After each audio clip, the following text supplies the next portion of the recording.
Salut, c'est Trado, je suis content de vous retrouver pour ce nouvel épisode de la construction de votre portefeuille avec des ETF. Je vous rappelle que ce format ne s'adresse pas aux traders, ce format s'adresse aux investisseurs de long terme qui veulent constituer au meilleur prix un portefeuille basé sur des ETF qui sont des produits qui permettent pour un prix absolument sans équivalent de bâtir intelligemment, simplement, rationnellement vos actifs de long terme. Je vous rappelle que cela repose sur des éléments multiples. Le premier, c'est que on a ici une stratégie de type cœur satellite, c'est-à-dire pour les plus novices d'entre vous, on achète quelque chose de central qui va faire le cœur ou le corps en anglais de votre portefeuille. Il peut s'agir de plusieurs choses, mais en tout cas c'est l'esprit de votre portefeuille. Et ensuite on va compléter avec des poches particulières. Ici dans votre exemple, alors, imaginons que vous achetiez un ETF monde avec 70% de votre capital. Vous allez ensuite compléter avec des valeurs de conviction qui vont dynamiser votre portefeuille, par exemple des économies émergentes, le développement durable, du luxe, ou alors on peut mettre moins que 80%, on peut mettre 70, 60, 90%. L'idée est toujours la même, c'est que vous avez un paquebot qui est votre cœur de portefeuille, qui a un ETF très général, et puis derrière vous allez colorer votre patrimoine avec des choses sectorielles ou de conviction qui vont vous permettre de dynamiser vos avoirs. Voilà, cela étant dit, je vous rappelle pour terminer que ça repose sur l'accumulation rationnelle, qui est la méthode que j'ai mise en place pour améliorer la stratégie dite de DCA, Dollar Cost Averaging, qui consiste à acheter tous les mois, investir la même chose, la même somme tous les mois. J'ai trouvé qu'on pouvait faire mieux que ça, donc c'est en ce sens qu'il y a des écarts par rapport à la DCA, mais globalement c'est le même principe, celui d'une accumulation progressive, mais au lieu de le faire à intervalles fixes, on le fait sur des niveaux intéressants. Et on commence donc avec les ETF de cœur de portefeuille. Cet ETF monde 24 pays développés et n'est pas en situation de zone d'accumulation rationnelle. Malheureusement, on en est même loin. On a rebondi sur cette zone ici des 500-482 qui était la précédente zone d'accumulation rationnelle et on vient d'inscrire un nouveau record après avoir rebondi en l'espace de 2 mois de 13%. Non, malheureusement, on n'est pas en zone d'accumulation rationnelle. Il faut donc attendre que l'on revienne sur les 500-482. Mais si vous êtes, on va dire, en accord avec la nouvelle stratégie cyclique que je vous propose, qui est en tendance haussière, comme c'est le cas maintenant, d'alterner ou plutôt de combiner la DCA et les zones d'accumulation rationnelle. Vous avez dû rentrer la semaine dernière aux alentours du 1er. Donc je répète, si vous découvrez le format, lorsque les marchés sont fortement haussiers, comme c'est le cas actuellement, je recommande d'acheter en partie en DCA, donc tous les premiers du mois par exemple, ou tous les 10 ou tous les 20, et de conserver une partie pour investir lorsqu'on est en zone d'accumulation rationnelle, pour profiter des appels d'air et faire des baisses votre allié pour réduire votre prix de revient unitaire. Donc clairement ça veut dire que, en imaginant que vous avez décidé d'investir, c'est un exemple, 100 euros par mois, et bien 50 euros en DCA, 50 euros en zone d'accumulation rationnelle, ou 60 ou 80 ou 20, etc. C'est vous qui voyez.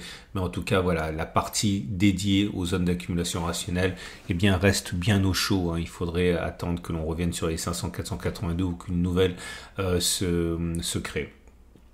Je vous propose maintenant le fameux Amundi SPDR, le ETF SPDR 24 émergent et 23 développés. On n'est pas non plus en zone d'accumulation rationnelle. La zone d'accumulation rationnelle correspond à l'ETF précédent. C'était les plus bas d'août. Là, c'est 204, 197. l'iShares comprenant des économies développées, des économies émergentes et des mid-caps.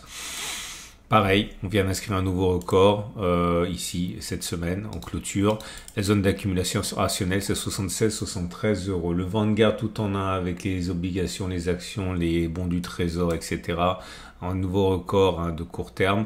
29-28,2, c'est notre zone d'accumulation rationnelle. L'Amundi, que vous connaissez bien maintenant, c'est l'Eurostock 600. Donc les 600 fleuron européen. On n'est pas en zone d'accumulation rationnelle, mais on n'est pas très loin. Vous regardez, on l'a touché cette semaine. Donc si vous avez été réactif, vous avez pu profiter des 240-235 euros pour cette Amundi ETF Eurostock 600. Par contre, l'Eurostock 50 n'a pas inscrit de record. Il est éligible au PEA celui-là. Là, il cherche score Eurostock 50. On n'est pas en zone d'accumulation rationnelle. La zone d'accumulation rationnelle a été touchée très rapidement, pareil, au début du mois d'août. Et depuis, on rebondit très significativement de 13-14%. On n'est pas en zone d'accumulation rationnelle. On passe au SP500, l'indice phare, l'indice américain des 500 grandes capitalisations. On est sur des niveaux records. On n'est pas en zone d'accumulation rationnelle. La zone d'accumulation rationnelle a été touchée sur la semaine du début août à 53, 60, 51, 20 et depuis on rebondit de manière quand même assez forte puisqu'entre les plus bas et les plus hauts on est à 13%. Pour un indice c'est pas mal en l'espace de 2 mois. Le Nasdaq, les indices, l'indice technologique, pareil, on a rebondi sur la zone d'accumulation rationnelle de 1850, 17 000 et depuis les plus bas, on a réussi à prendre au mieux 16% en l'espace de 2 mois. Donc, prochaine zone d'accumulation rationnelle, ça change pas. C'est comme la dernière fois, c'est 1850, 17 000. On termine avec le CAC 40, même si je ne suis pas forcément favorable à le mettre en cœur de portefeuille, mais enfin, vous êtes libre de faire comme bon vous semble. On n'est pas en zone d'accumulation rationnelle. La zone d'accumulation rationnelle, c'est 7100, 6760. Ok, c'est le moment de faire les annonces. Première annonce. Je l'ai dit. Lorsque les marchés sont baissiers, je suis favorable à faire que de la zone d'accumulation rationnelle pour profiter à fond, si vous me passez l'expression, des baisses et d'acheter sur chaque support. Lorsqu'on est en période haussière avec des records à la clé comme actuellement, je suis favorable à une combinaison de zones d'accumulation rationnelle et de DCA. On me demande souvent comment je trace mes zones d'accumulation rationnelle. Je ne vais pas répéter parce qu'on me l'a encore posé cette semaine, mais regardez la vidéo de la semaine dernière, j'ai bien expliqué la manière dont je traçais les zones d'accumulation rationnelle. Et si vous voulez en savoir davantage, il y a en commentaire de la vidéo YouTube deux podcasts où j'explique l'idée qu'il y a derrière et la manière de procéder. N'hésitez pas, c'est le week-end, vous avez le temps, regardez le podcast. Vous pouvez le faire en conduisant au travail, dans le métro, etc. C'est un format audio. Deuxième chose, si vous êtes intéressé par les ETF que je vais mentionner à partir de maintenant, vous avez mon partenaire qui est Trade Republic, et Trade Republic vous permet d'avoir une carte c'est une banque, Trade Republic c'est allemand, c'est régulé par la BaFin, c'est-à-dire l'équivalent de l'AMF, 1 euro de frais par transaction sur action ETF ou crypto, voire 0 dans le cadre des plans programmés, et puis surtout avec le compte rémunéré à 3,5%, vous pouvez tranquillement laisser dormir vos liquidités à 3,5% et rapidement les utiliser lorsqu'on est en zone d'accumulation rationnelle. C'est beaucoup plus rapide que de transférer d'une banque à une autre banque, et là vous avez 3,5%. Vous avez un lien en dessous de la vidéo. Je ne suis pas rémunéré à l'ouverture de compte, mais naturellement si vous cliquez sur le lien, c'est bon pour moi parce que c'est un sponsor. Maintenant, j'ai le regret de vous annoncer qu'il n'y a rien en zone d'accumulation rationnelle cette semaine. C'est très important ce que je vais dire parce que malheureusement la question revient souvent, donc je suis obligé de le répéter, mais vous avez la preuve ici que ça mérite quand même d'être fouillé, cette histoire de zone d'accumulation rationnelle. Enfin non, je ne vais pas exagérer, il y a 2 ETF en zone d'accumulation rationnelle. On est passé de 30 quasiment en zone d'accumulation rationnelle il y a 2 mois à 2. Autrement dit, peau de chagrin, rien, quasiment rien. Je vous montre quelques ETF qu'on a étudiés et qui ont rebondi. Alors, l'Inde, je parle uniquement de ceux qui me sont le plus souvent demandés. L'Inde était en zone d'accumulation rationnelle, on a rebondi. On me demande souvent l'intelligence artificielle et big data. Regardez, je vous en parle pour une raison. Voilà, on a rebondi sur la zone d'accumulation rationnelle. On me demande très souvent la Chine qui était en zone d'accumulation rationnelle regardez, on a pris depuis les plus bas d'août qui étaient là, on a pris 42%. Ok, je vais vous parler également des économies émergentes. Pourquoi ? Tout simplement parce que j'essaie de vous montrer l'efficacité des zones d'accumulation rationnelle. On était en zone d'accumulation rationnelle, on n'est plus du tout. Celui qui m'est également demandé très souvent, c'est la recherche sécurité digitale. Regardez, on a rebondi sur la zone d'accumulation rationnelle, on est reparti. Bref, ce que je suis en train de vous dire, c'est que à chaque fois que j'expose la méthode des zones d'accumulation rationnelle, on me demande si c'est mieux que la DCA. Et ma réponse est constamment la même. Je ne peux pas le prouver.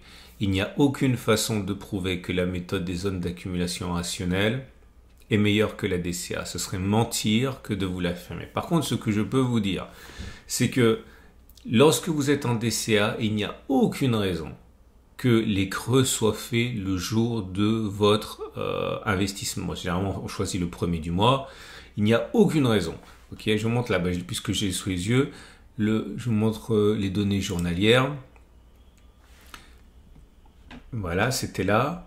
En août, imaginons que vous investissez en août. Le 1er août, vous êtes là.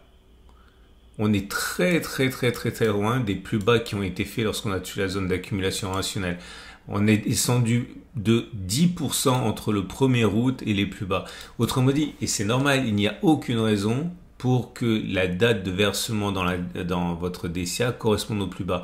Alors, c'est pour ça qu'il est intéressant, à mon avis, de combiner les deux. Je n'ai aucune preuve de ce que j'avance, mais si vous combinez la DCA et les zones d'accumulation rationnelle, vous pouvez avoir l'espoir quand même de grappiller quelques points de pourcentage, ok, pour essayer de battre le marché. Donc non, je ne peux pas avancer que c'est meilleur, mais en tout cas, c'est ce qui a toujours fonctionné pour moi. Ok, maintenant on va passer aux zones d'accumulation rationnelle. Et ça va aller très vite. On a le Vietnam. Si vous êtes intéressé par le Vietnam, eh bien on est en zone d'accumulation rationnelle pour cet ETF Vietnam à 21,6, 21,4. On a l'Amérique latine. L'Amérique latine qui est en zone d'accumulation rationnelle. L'éligible au PEA, celui-là, à 20,5, 18 euros. Je peux vous proposer également l'énergie, Clean Energy, donc l'énergie propre.